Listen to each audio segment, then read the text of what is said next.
चलिए कुछ खबरों का पोस्टमार्टम करके देखते हैं, जिनको आम आदमी कैसे देखता है, मैं कैसे समझता हूं और आपको कैसे समझना है फ्यूचर में, और पॉलिटिशियन उसको किस नज़र से देखते हैं। ये बड़ी कमाल की चीज़ें होती हैं। आपको मैं अभी कुछ खबरें पढ़ाऊंगा। अभी मैं इसको मोड़ रहा हूं, कारण क्या है कि बहुत दूर तक जाएगी ये बात, तो मैं किसी अखबार का एडवर्टीज़मेंट नहीं कर रहा हूं। और मैं उसके ऊपर उसने किसी डॉक्टर की एडवर्टीज़मेंट करी हुई है, तो ऐसे लोगों की भी हम एडवर्टीज़मेंट नहीं करेंगे। यहाँ मैं केवल खबर दिखाता हूँ आपको, ताकि आपको रहे। ये भास्कर की खबर है, असल में 22 तारीख की। ये खबर पढ़िए आप। इस खबर में लिखा हुआ है, निजी स्कूलों में भी एनसीईआरटी की किताबें ही लगेंगी, बगैर सूचना फीस बढ़ाई तो कार्रवाई। और इस खबर में ऊपर लाल रंग से लिखा है, स्कूलों की मनमानी पर रोक, शिक्षा विभाग ने नियमों में बदलाव कर जारी किया आदेश। अब इस खेल को समझाते हैं आपको। न्यू वर्ल्ड ऑर्डर आ रहा है, प्रधानमंत्री बोल चुके हैं। न्यू वर्ल्ड ऑर्डर का एक एजेंडा है कि स्कूल नहीं होंगे, जो सरकारी स्कूल हैं वो भी नहीं होंगे, प्राइवेट स्कूल हैं वो भी नहीं होंगे। शिक्षण संस्थान जो होंगे वो बड़े उद्योगपतियों के ही होंगे, और आम आदमी अपने बच्चे को नहीं पढ़ा पाएगा। वहां केवल आपके बच्चे को लोन पर ही शिक्षा मिलेगी, यानी आपको भारी भरकम फीस चुकानी पड़ेगी। सरकार बिना किसी मोर्गेज के, बिना किसी कोई चीज नीलाम किए, जैसे कि अरविंद केजरीवाल ने इसका सैंपल दिल्ली में लॉन्च किया था, याद होगा आपको, कि बच्चे को लोन सरकार देगी। अब बच्चा उस लोन को कैसे चुकाएगा? तो जिस संस्थान के लिए सरकार दे रही है लोन, उसी संस्थान के जरिए वो बच्चा एक बॉन्ड साइन करेगा। जब वो नौकरी ज्वाइन करेगा तो उस नौकरी के बाद वो चुकाता रहेगा। यानी आप अपनी जो बचपन से लेकर के जवानी तक का समय है, उसको वो समय आप लोन पर होंगे, और जब आप जवानी के बाद का, पढ़ाई के बाद का समय होगा, उस लोन को चुकाने में आपकी पूरी जिंदगी बीत जाएगी। इसीलिए संस्थानों का खेल क्या है कि 2 साल स्कूल बंद किए। आपको भी पता है कि स्कूल बंद करने के पीछे का लॉजिक क्या है। जैसे मैं आपको एक चीज बताता हूं, इन्होंने कहा कि हमने बीमारी के चलते स्कूल और कॉलेज बंद किए, लेकिन आप समझिए कि जिस बच्चे को वो आपस में संक्रमण से डरते हुए स्कूल बंद किया हुआ है, वो संक्रमण तो उन बच्चों को घर में भी हो रहा है, और घर तो पूरी तरह से ओपन है। गांव में कोई सोशल डिस्टेंसिंग नाम की कोई चीज नहीं, शहर में भी सोशल डिस्टेंसिंग नाम की कोई चीज नहीं। बच्चे गलियों में ऐसे ही खेल रहे हैं, बच्चे पार्क्स में ऐसे ही खेल रहे हैं। इन्होंने जबरदस्ती पार्कों के ऊपर ताले लगाने की कोशिश की थी, लेकिन कोई नहीं माना। सब कुछ पूरी तरह से खुला हुआ था। बाजार पहले दिन से पूरी तरह से खुले हुए हैं। जो आपने मजदूरों का पलायन देखा, करोड़ों लोग जो शहर छोड़ करके गाँव गए, वो भी आपने इस खेल को समझा। यानी कहने का मतलब यह हुआ कि ये सब तो ढकोसला था। असली पर्पस था बच्चे को मोबाइल के नजदीक लेकर के आना। कल को इंटरनेट की स्पीड कम हो जाए और आपकी पढ़ाई कम हो, मतलब ऐसा कहे बच्चा, तो आप इंटरनेट का नया कनेक्शन लो, आप ब्रॉडबैंड कनेक्शन लो, या फिर आप 5G के लिए बोलने लगो कि यार 4G तो बड़ा स्लो हो गया है। एक तो ये खेल था। फिर इसी बहाने जो है, जो स्कूल लोन पर थे मैक्सिमम स्कूल, वो सारे के सारे जो स्कूल हैं वो बंद हो जाए। जैसे कि ये जो पीक आ रहा है, पीक किसको कहेंगे कि जब मार्केट ऊपर जा रही है, तो स्कूलों की मार्केट भी ऊपर जा रही थी। जो किसी चौपाल में या किसी साझे की जगह पर या किसी खेत में या किसी सस्ते से रेंट पे शुरू हुआ स्कूल आज एक बड़ी बिल्डिंग में तब्दील हो गया है। उसके पास आज बसों का एक फ्लीट है। वो सारा का सारा पैसा कहाँ से आ रहा है? लोन पर है। लोन कहाँ से मिल रहा है? वर्ल्ड बैंक से। वर्ल्ड बैंक को कौन कंट्रोल कर रहा है? आजकल तो रॉकफेलर और बिल गेट्स सबसे बड़े डोनर्स हैं, एलन मस्क समेत। अब ये समझने वाली बात होगी कि उनको जो पैसा एसएसए के थ्रू स्कूल में लगाया था, वो जमीन तो उनको वापस चाहिए। तो इसीलिए अब मिड डे मील जो है सरकारी स्कूलों के, उनके खाते जीरो कर दिए सरकार ने, और संस्कृति स्कूल के नाम पर फीस लेने वाला ढकोसला भी शुरू कर दिया था। और लोग उसको सही भी मानने लग गए थे कि सीबीएसई से एफिलिएशन होगा तो शायद बढ़िया पढ़ाई होगी। तो वही पढ़ाई बढ़िया सरकारी स्कूल में क्यों नहीं हो सकती? फीस लेना ही क्यों जरूरी है? इस पर सवाल लोगों ने नहीं उठाए। ये बहुत बड़ी गलती की। दूसरा, जब स्कूल बंद हुए उस पर कोई लॉजिकल जवाब सरकार नहीं दे पाई। केवल वही जवाब जो प्रधानमंत्री ने दिया था कि एक्सपर्ट्स की राय। एक्सपर्ट कौन है? कुछ नहीं पता। उस एक्सपर्ट का नाम तो बता दो प्रधानमंत्री साहब, कौन सा एक्सपर्ट है वो? मतलब सब कुछ केवल और केवल एक संस्था के इशारे पर हो रहा है और वो WHO है। और WHO को फंडिंग कौन कर रहा है? कल एक कलाकार पूछ रहा था, पत्रकार मुझसे, WHO का चेयरमैन कौन है? मुझे नहीं पता भाई।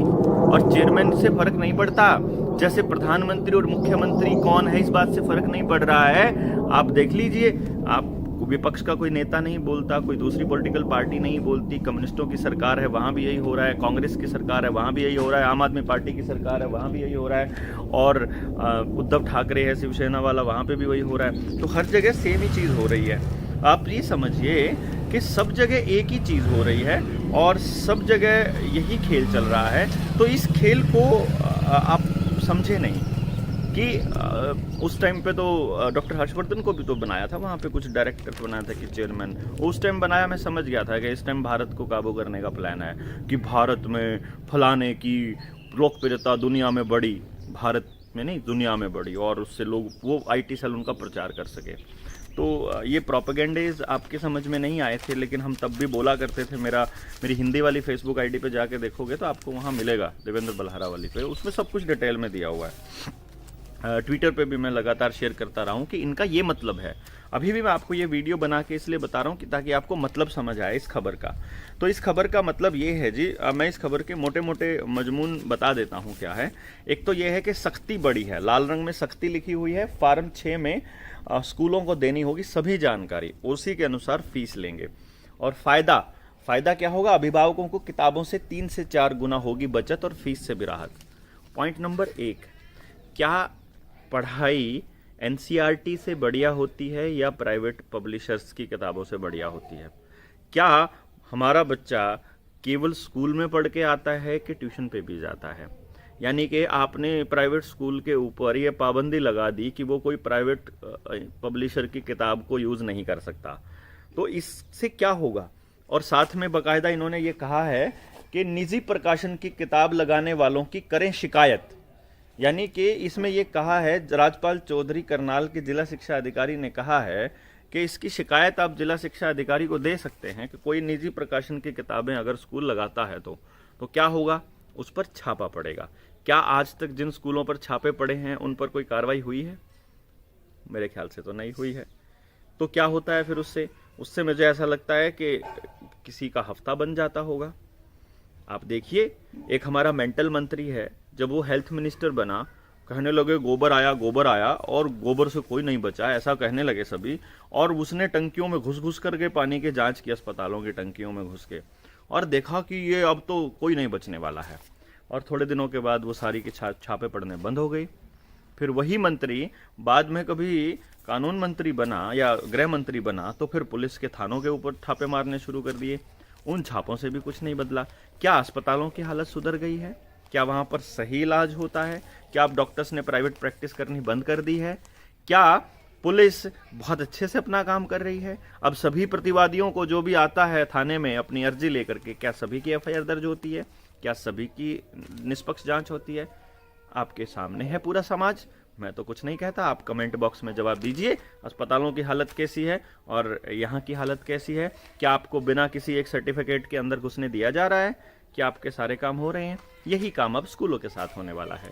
अब स्कूल, मान लीजिए आपको ये कहेंगे माँ बाप को कि जी प्राइवेट किताब तो जो है, पब्लिशर की किताब तो हम लोग नहीं लगा सकते, तो अब आपके बच्चे को पढ़ाना पड़ेगा।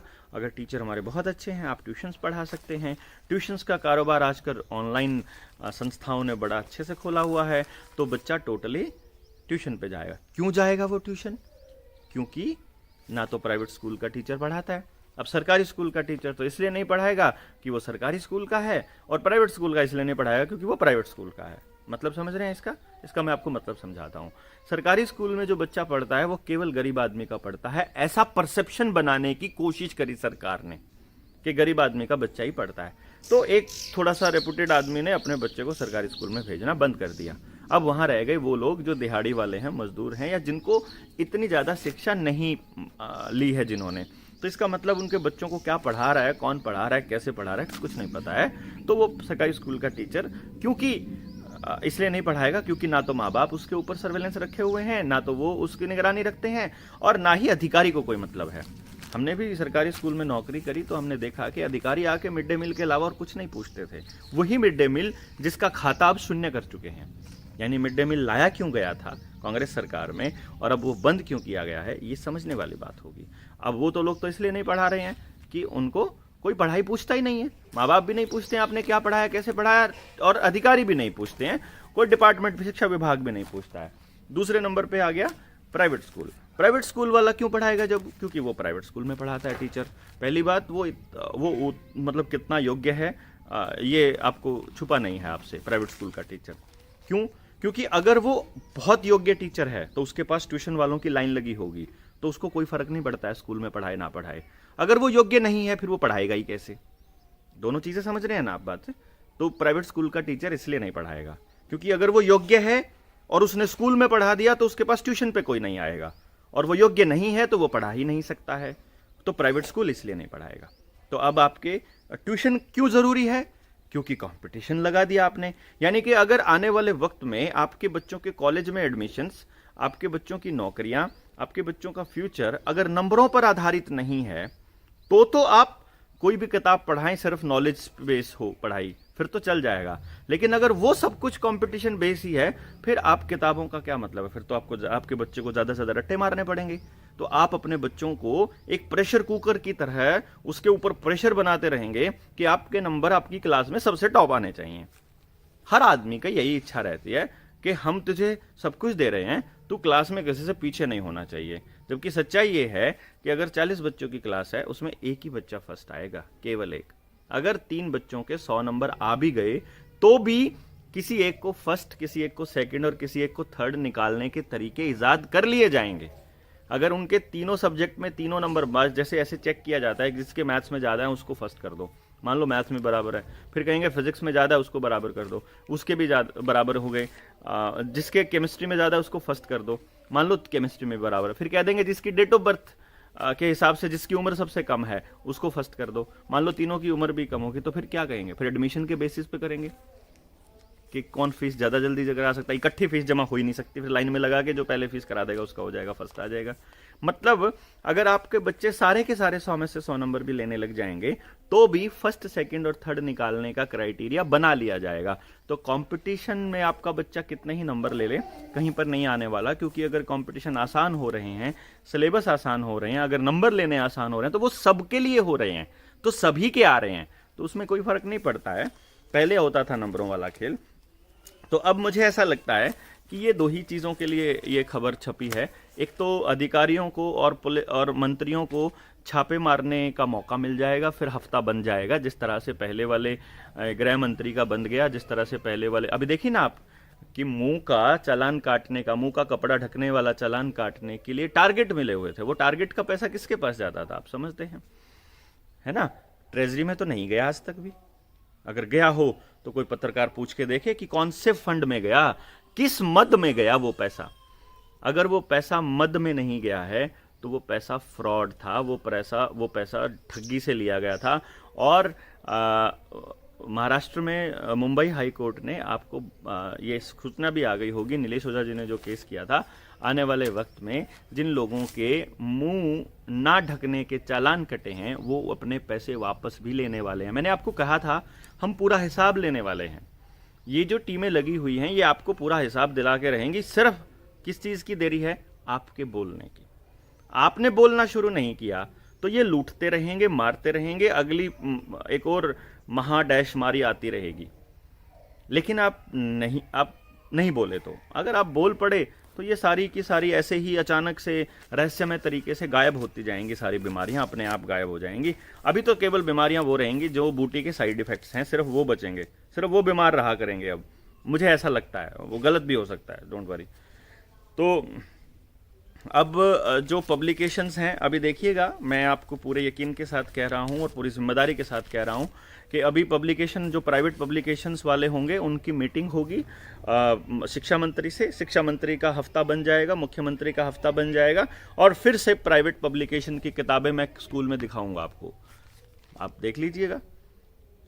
ये हफ्ता बांधने का खेल है और कुछ नहीं है, इससे ज्यादा कुछ नहीं है। क्योंकि आपने जो बच्चे का सिलेक्शन किस प्रोसीजर पर है वो तो बदला ही नहीं है, तो बच्चा केवल एनसीईआरटी क्यों पढ़ेगा भाई? और टीचर एनसीईआरटी क्यों पढ़ाएगा भाई, जिसको अपना बच्चा कंपटीशन में रखना है? ये तो आपके ऊपर। और पेरेंट भी क्यों रखेगा? तो पेरेंट चोरी छिपे पढ़ाएगा, स्कूल में नहीं पढ़ाएगा तो बाहर पढ़ाएगा, फिर वो डमी एडमिशन ले लेगा। जब स्कूल में कोई आता ही नहीं है तो कह देंगे तुम घर ही ऑनलाइन पढ़ लिया करो, तो ऑनलाइन पढ़ लिया करो। यही तो ये चाहते हैं, शिक्षण संस्थान खत्म करना ही तो ये चाहते हैं। आप नहीं समझ पा रहे हैं। सरकारी संस्थान होंगे तो उस पर सरकार का नियंत्रण होगा, मतलब इनडायरेक्टली जनता का नियंत्रण होगा।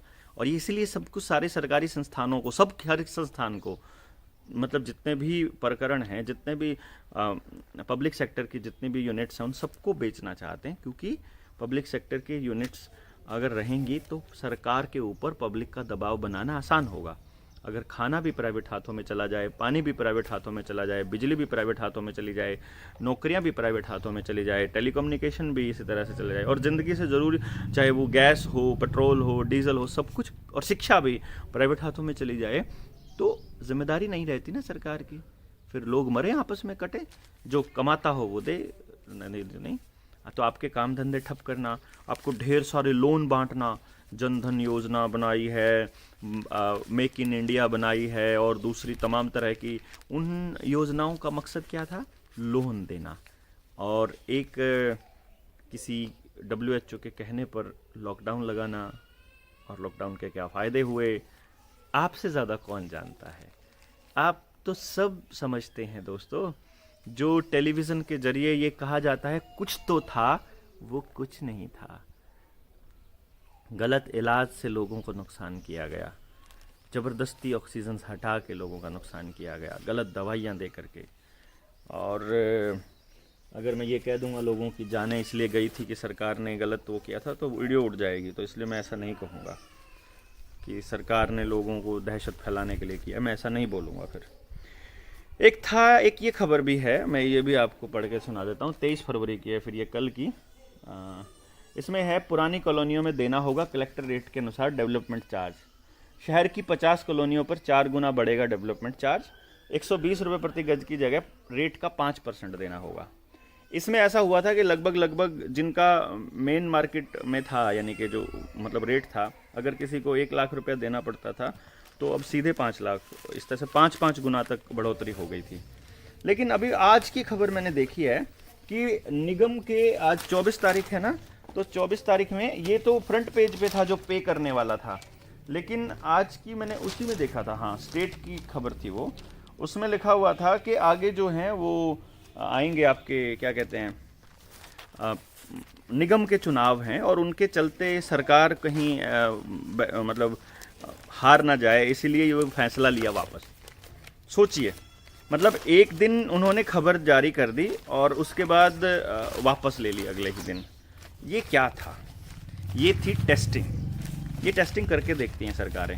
पहले अपने किसी नेता से, मंत्री से बयान देंगे, वो दिलवाएंगी, वो बयान ठीक चल जाए, कोई नहीं बोलेगा तो वो बयान कंटिन्यू रहेगा, अगर उस पर पब्लिक बोल पड़ी तो पल्ला झाड़ देगी सरकार, या वो आपने बोलना बंद कर ही दिया है, हमने बोलना बंद कर ही दिया है, तो सरकारों को कोई टेंशन नहीं है। सरकारें अपनी मर्जी से अपने बयान दिलवा रही हैं, अपने मर्जी से आदेश पारित करवा रही हैं, और हमारे ऊपर ये दादागिरी इनकी लगातार बढ़ती ही जा रही है, और ये बढ़ेगी अभी आगे, अभी और बढ़ेगी। बिल गेट भाई ने कह दिया है, और अपने मोदी साहब भी बहुत जल्दी मन की बात में कह देंगे कि भैया एक्सपर्ट्स ने कहा है कि अभी दूसरी पेंडेमिक से, महामारी से इनकार नहीं किया जा सकता, और आने वाले वक्त में जो आपको इंजेक्ट करनी है चिप, उसके लिए ढेर सारे प्रपंच रचेंगे, मतलब उसके फ़ायदे गिनाएंगे, पहले नुकसान जो हो चुके हैं, अब जो लोगों को शरीर में पेन हो रहा है लगातार, वो पेन हो तो रहा है साइड इफ़ेक्ट से, बूटी के साइड इफ़ेक्ट से, लेकिन वो कहेंगे कि ये तो नेचुरल था, पहले भी तो होता था, हार्ट अटैक पहले भी तो होते थे, ब्रेन हेमरेज पहले भी तो होते थे, IVF सेंटर पहले भी तो थे। 10 साल पहले कितने थे आपके शहर में IVF सेंटर, अब कितने वो देखिए, और बीज कैसे हो गए हैं वो देखिए, और बच्चों को लगने वाले टीके कितने हो गए हैं वो देखिए। सब समझिए, इस पूरे खेल को समझिए। आप अगर इसको नहीं समझेंगे तो ये ऐसा समझेंगे कि आपको कुछ पता नहीं है और इनको नहीं मालूम है, यानी आपके बीज भी खत्म किए जा रहे हैं, धीरे धीरे आपके संस्थान भी खत्म किए जा रहे हैं, धीरे धीरे आपके सारे तंत्र खत्म कर करके आपके ऊपर टोटल कंट्रोल करने का। ये चाहते हैं कि आप इनके कंट्रोल में भी रहो और आप इन्हीं के ऊपर डिपेंडेंट रहो हर चीज़ के लिए। तो आपकी हर सुविधा को ये एक नंबर के साथ जोड़ रहे हैं। तो आपको आधार कार्ड भी फेंकना पड़ेगा, आपको ये इंटरनेट वाले जो टेलीविज़न है ये भी बंद कराने पड़ेंगे, इंटरनेट वाले जो मोबाइल कनेक्शंस हैं इनकी रेडिएशंस के ऊपर भी सवाल उठाने पड़ेंगे, जो 5G के टावर्स लग रहे हैं इसके रेडिएशंस की जांच हो, सर्वे हो, इस पर भी मांग उठानी पड़ेगी। जिनका नुकसान हुआ है इस लॉकडाउन के दौरान उनको भी हिसाब मांगना पड़ेगा कि जिन जिन का लॉकडाउन में नुकसान हुआ है उनके पूरे नुकसान की भरपाई हो। तो इन सब चीज़ों पे हम बहुत जल्दी आएंगे। जनता सरकार मोर्चा के साथ जुड़े रहिए, शेयर कीजिए लोगों के